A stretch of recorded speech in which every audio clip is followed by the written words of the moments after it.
Good evening, folks. It's Diamond with the Oppenheimer Ranch Project Magnetic Reversal News, Shinrin, Yoku, and Yurt Life, bringing you a grand solar minimum update Thursday, January 25th, 8 p.m. Mountain Time 2024. We may have some incoming space weather in the form of two cannibal CMEs that launched off the sun back on the 23rd to arrive any time after midnight. We're keeping a close eye on telemetry as a slight bump is happening now. We also have record snow in Japan. Keep calm. It's boom time. The Northeast is bracing for another sloppy storm to bring a weekend mix of snow and rain. And here is the ice still to come for the Northeast through Friday. The big winner, Conway in New Hampshire, as well as Western Maine. Iowa weather, dense fog advisories in effect for most of the state and most of the mid-continent, as historic California rain could foreshadow more extreme rainfall coming in the next few weeks. And the full forecast is coming up as atmospheric rivers are coming for the West. Alert as the wild winter weather continues. While many are still recovering from that deep freeze, flooding now on the horizon for the south and east coast. Some areas already getting battered. Texas soaked with relentless rain. Standing at about 7 inches deep. In the Houston area, boil water advisories now affecting at least 2 water systems. The storm also barreling through Louisiana. Lake Charles expecting dense fog, according to the National Weather Service. This is extreme weather, and freezing temps have struck much of the United States. Freezing rain making for treacherous conditions in the Midwest and lower Great Lakes region. Slicking over icy roads. A heart-stopping rescue scene in Arkansas. Body cam video released Tuesday shows a police officer crawling on frozen ice over the weekend, saving a child who had fallen into the lake. And San Diego drying out after severe flooding from a storm dumping record rainfall. 3 months worth of rain in just 6 hours on Monday. Officials and neighbors all coming together to help rescue loved ones. We had to break the window to rescue my dog. That was, look how high the water is, almost 4 to 5 feet. Authorities now blaming at least one death on the storm as the massive cleanup gets underway. We're grateful. Life goes on. The most important thing is that we have our lives and we can rebuild everything else. And nationwide, at least 75 deaths have been attributed to this series of winter storm systems. We know that Tennessee was incredibly hard hit with 30 deaths there. The city of Memphis, suffering from pipes collapsing from that ice storm that moved its way through, still has a boil water advisory that's in effect at least through today. Correct? Certainly a sad, soggy story for many areas across the U.S. And another sad story. The U.S. records its 4th avalanche death this winter as a snowboarder was killed in the backcountry in Ophir, Colorado.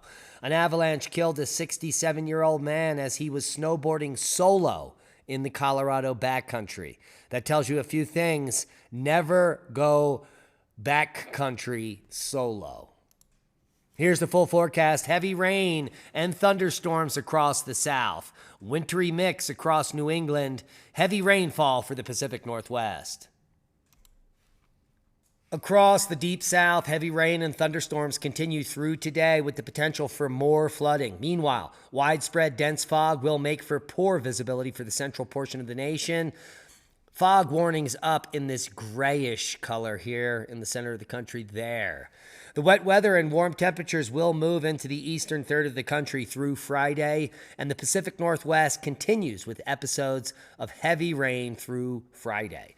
There's actually a 1-2 punch in the Northeast, and we'll walk it through for you. Here's the first system that's going to start smashing in as early as now, and there is that rain, ice, snow mix up in New England there happening Friday through Saturday. Right behind it on Sunday, another system will move up into the Northeast, replacing that. Now let's take our eyes over to the West. The first system is moving in now to the Pacific Northwest. Washington and Oregon will be the hardest hit Sunday and into Monday. And take a look at what's going to develop here. By Wednesday, January 31st, another atmospheric river is going to hit the entire West Coast with the most. And that is going to blast through here Thursday, February 1st, and it's going to bring heavy snow to the entire West, all the way down to Mexico. This is going to last for days, Saturday and Sunday through the weekend. It's going to bomb out in the center of the U.S., and it's going to bring some heavy totals maybe to Nebraska and some areas that need much moisture, which is good news. Let's walk the snow through. Here is Friday through Saturday morning. Heavy snow in the Northeast, including New Hampshire, Vermont, and Maine. It's insane, with some moderate snow in the West for the higher elevations. Here is our Sunday. And Monday, that second system moves through the Northeast, bringing snow to the high elevations of the southern Appalachians, specifically West Virginia. Going to be picking up some good totals. Heavy totals for Washington State by Tuesday, January 30th, and then the atmospheric river pulls in. Here it is. Thursday, February 1st, Friday, the 2nd into the 3rd. The entire West is going to get slathered with the global warming goodness, up to 16 inches in 5 states for the high elevations. And we're not over yet. This is when that system bombs out through the center of the U.S., bringing heavy totals potentially to Wyoming, northeastern Colorado, and Nebraska. Kiss my ass, I said it. And those are the GFS models. And I'm sticking with it. Shut up, Al. Get in your hole. He said it's not going to snow anymore. Snow in Japan breaks records, and low temperature benchmarks are busted across India. Could you believe that? And there's also a good chance another Arctic blast hits the U.S. in February. Well, it is the coldest month after all. Swaths of Japan are dealing with heavy record-breaking snowfall. Records have been toppled across the likes of Gifu and Shiga prefectures, with a 6-hour period on Wednesday afternoon delivering 49 centimeters, which is about 20 inches of snow, to the town of Shigahara in Gifu, and 40 centimeters or 15.75 inches to Mayabara City in Shinga. The heaviest snowfall on record for both of those areas. The Japan Meteorological Agency has labeled this a powerful cold air mass, one that has also brought record snow to Tokai and Kinki regions. Ain't that kinky? A magnitude 4.2 earthquake rocks Southern California, rattling residents waiting for the big one.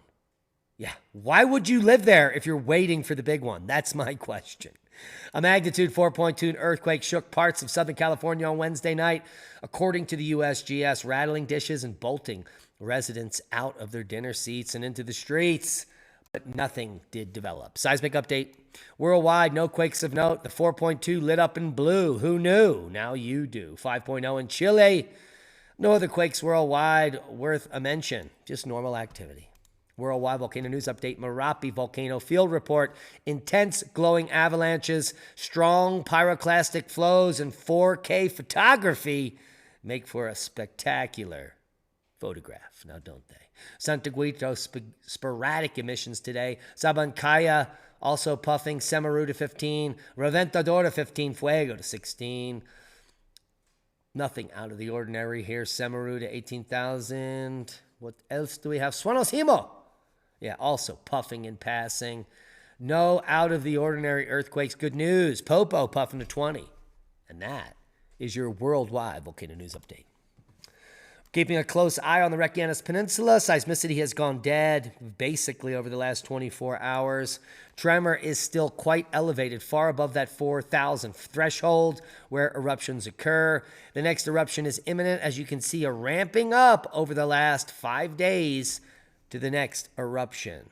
Space weather news update. The sun has gone blank. All the active regions are turning around the limb, replacing the sun to the left with nothing. Well, nothing but coronal holes, which could trigger some large earthquakes. These are two pretty large, moderate coronal holes. They're both lining up at the same time, one in the northern region, one in the southern.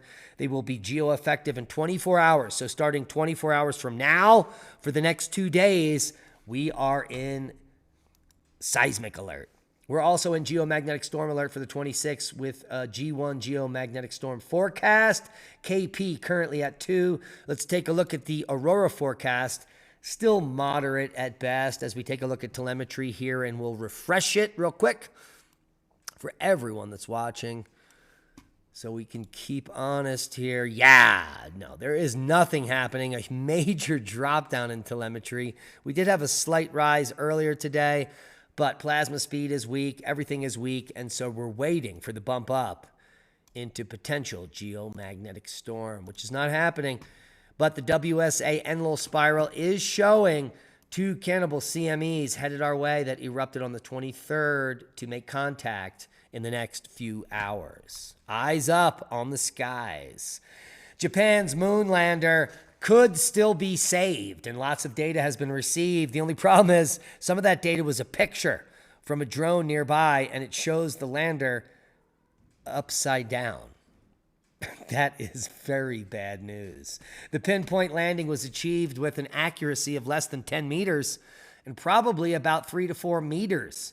In fact, an official said at JAXA news conference on Thursday, they believe this was the great achievement for future exploration. The only problem is a camera aboard the small micro rover deployed from Japan's Slim lunar lander captured an image of the probe resting on the roof a few feet away after an engine malfunction during the final stage of descent on January 19th. This baby is upside down or sideways.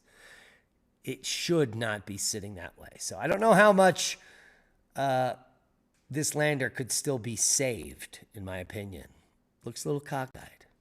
Archaeologists redate Babylon's Ishtar Gate using Earth's magnetic field. Mud bricks stamped by Mesopotamian kings helped archaeologists introduce a new dating method and disprove the theory that the monumental Ishtar Gate was built to celebrate the conquest of Jerusalem. Thousands of years ago, Mesopotamian kings developed a habit of stamping their name on the fire mud bricks, which they built their great monuments of, including Sennacherib, Tiglath-Pileser, and Nebuchadnezzar.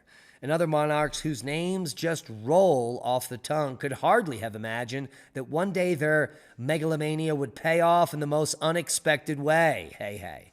Helping scientists understand the interworkings of our planet. Archaeologists are now using these ancient construction materials by the rivers of the Babylon to extract data on the past behavior of Earth's magnetic field. The discipline of archaeomagnetism has two main applications. Firstly, it helps shed light on our planet's shield against cosmic rays, a little understood but all-important geophysical phenomenon, since without it we would all be dead. Secondly, by plotting the intensity of the magnetic field over time, archaeologists can develop a nifty tool to help them date ancient artifacts when radiocarbon or other methods can't be used, like they did here, redating Babylon's Ishtar Gate using Earth's magnetic field and the magnetic dipole that we know has existed. More breakthroughs in archaeology. A newly identified hell chicken species suggests dinosaurs were not sliding towards extinction before the fateful asteroid hit, as many have suggested in the last few years. Were dinosaurs already on their way out when the asteroid hit Earth 66 million years ago, ending the Cretaceous? Well, probably not.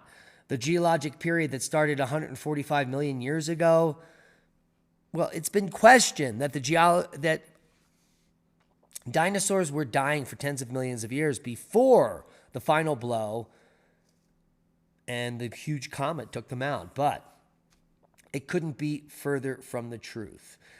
In a new study, they have determined that that is not so much the case. Pretty interesting. Others have argued what looks like a decrease in the diversity of dinosaurs, which may be an artifact of how hard it is to accurately count them. Just like hominids. We don't know how many human species there were on Earth. We barely have a few fossils. So, the one thing we know about science is every day there's a new breakthrough, and it's baffling. Another baffling scenario, why winters are getting colder when the world is burning up. How do you like them apples? Shut up, Al! Elon Musk says to expect roughly 1 billion humanoid robots by 2040. Time is ticking. That's 16 years. And that's 1 billion robots that are humanoid that you need to build. But a dystopian world, nonetheless, is rapidly encroaching, and we are praying for the major solar blast to take us back to the Stone Age. You want to go outside and look up tonight. January's full wolf moon will be lighting up the sky Thursday. And show your moon photos off with us. I don't know how. You got to do it over at Twitter or maybe even on the Facebook. But the first full moon of 2024 will light up the sky tonight. And on Thursday, January 25th, sky gazers can look up into the night sky at the full wolf moon. A moon boom.